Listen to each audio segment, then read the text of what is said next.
Hello, everyone, and welcome to the War on Palestine podcast. This is episode 3, recorded and published on November 3rd, 2023. I'm one of the co-hosts, Noura Erakat, joined by Ziad Abu-Rish and Bassam Haddad. We're continuing to offer this podcast as a digest of news that's happening on the ground.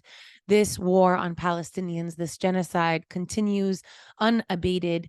Today, with an attack on the doors of Al-Shifa Hospital, a massacre of the injured, a massacre of convoys headed to the Rafah crossing to receive treatment.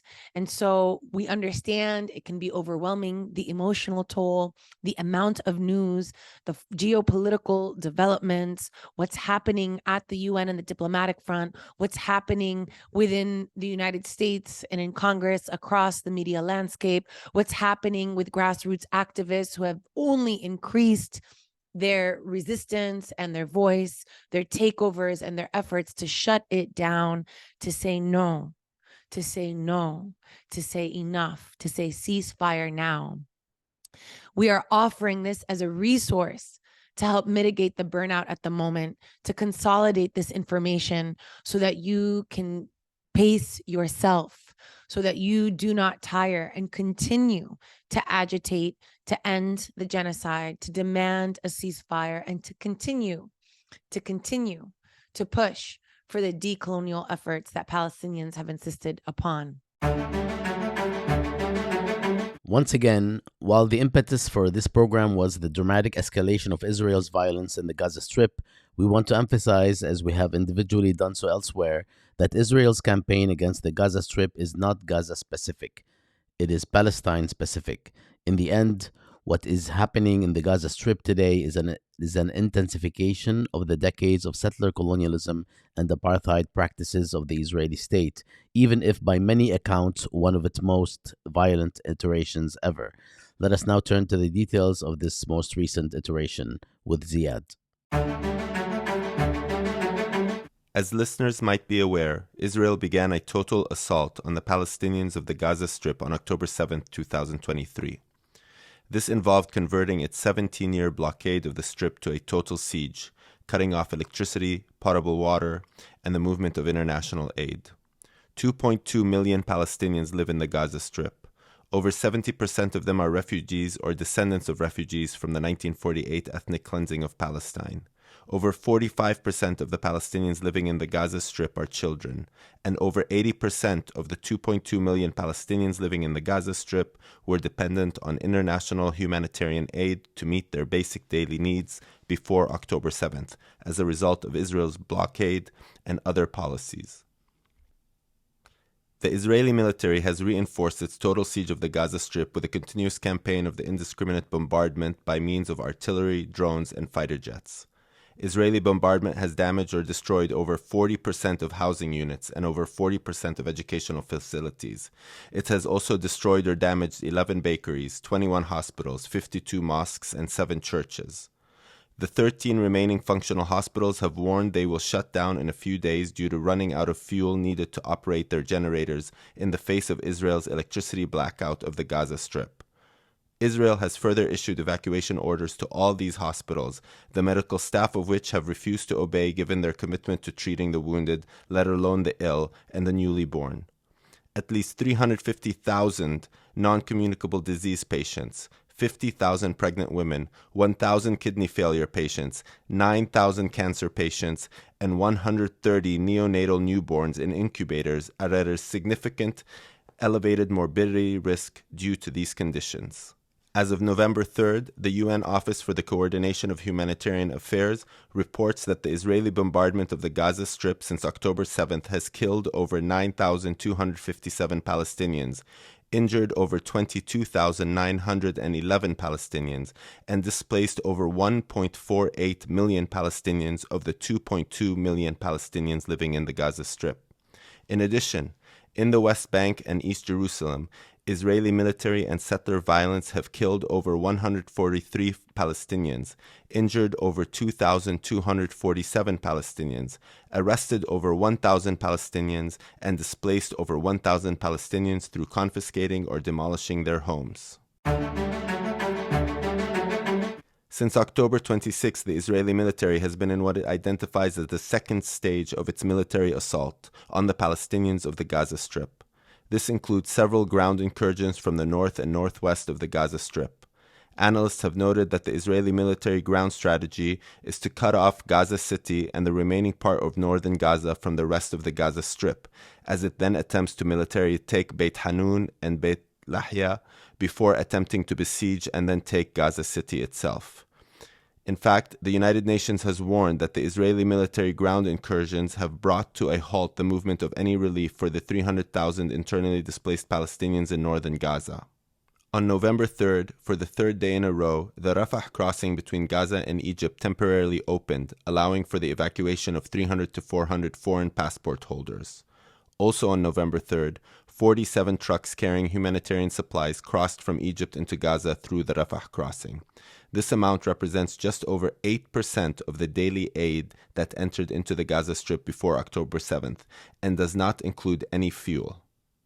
Today, November 3rd, featured some of the most brutal Israeli military targeting of Palestinian hospitals, ambulances, and shelters.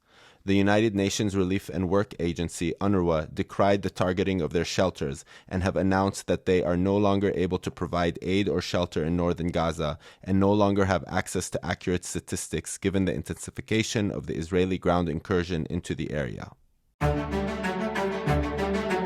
At the regional level, the most significant development was the speech by Hezbollah's Secretary General Hassan Nasrallah today, Friday, November 3rd. In his speech, Nasrallah asserted that Hezbollah has been engaged in supporting Palestinians and the resistance movement in the Gaza Strip as of October 8th. They also asserted that they were equally as surprised by the operation as everybody else was.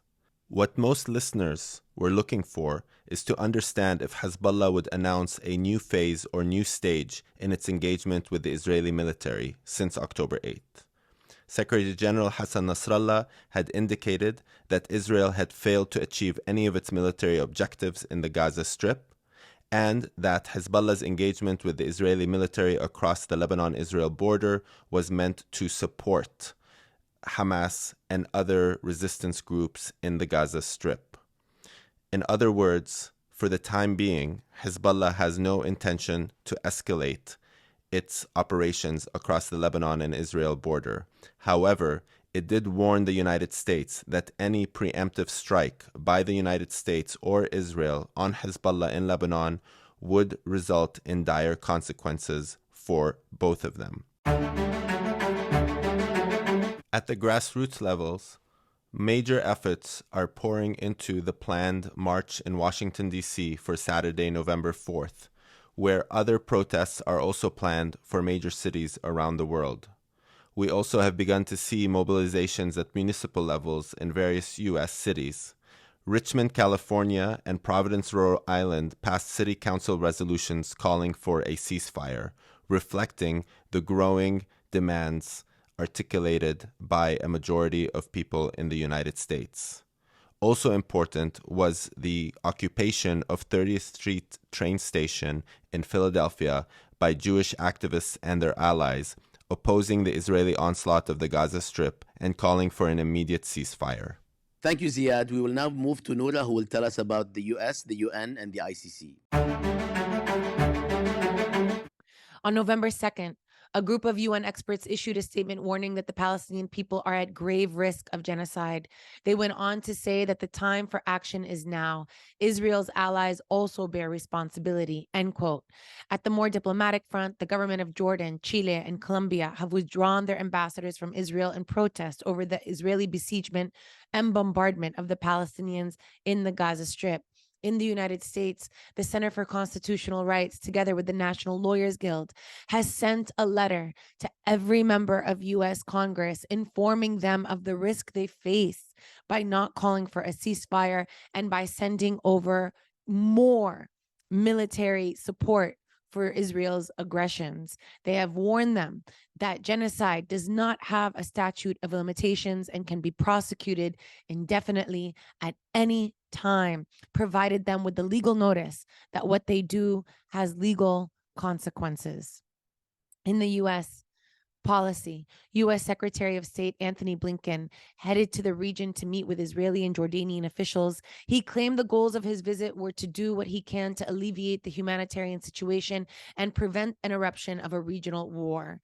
Such concerns reflect a growing concern among the Biden administration that the U.S. is increasingly finding itself isolated in terms of its unlimited support for the Israeli assault, and that such support is also having negative repercussions among Democratic voters, to say nothing of the Arab and Muslim community voters in swing states like Michigan.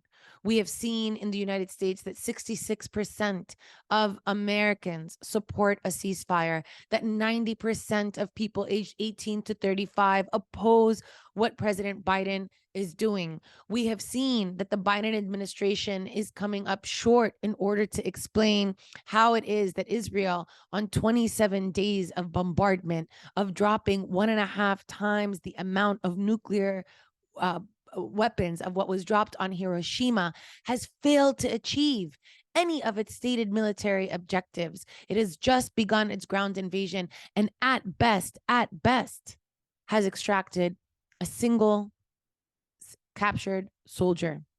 Nevertheless, Blinken and the Biden administration remain committed to not securing a ceasefire, instead indicating a slight shift in U.S. policy, which is in favor of temporary pauses to support humanitarian aid flows. This was evidenced in the opening of the Rafah crossing to allow those in dire need of medical care that they cannot receive within Gaza to exit to Egypt to receive it, to allow those with American citizenship or other foreign citizenship to exit. So far, some 70 Palestinians with American citizenship have left. Also relevant to the U.S. policy is the U.S. House of Representatives passing a $14.5 billion military aid package for Israel. The vote took place on Thursday, November 2nd, and broke down 226 in favor and 196 against, though the large number of no votes reflected Republican opposition to the Ukraine component of the legislation, as the Biden administration has tied the fate of its support for Israel to support for Ukraine. Despite this, there appear to be important cracks in the edifice of blanket support for Israel. Senator Dick Durbin was the first senator to break ranks with the Biden administration, calling for a humanitarian truce.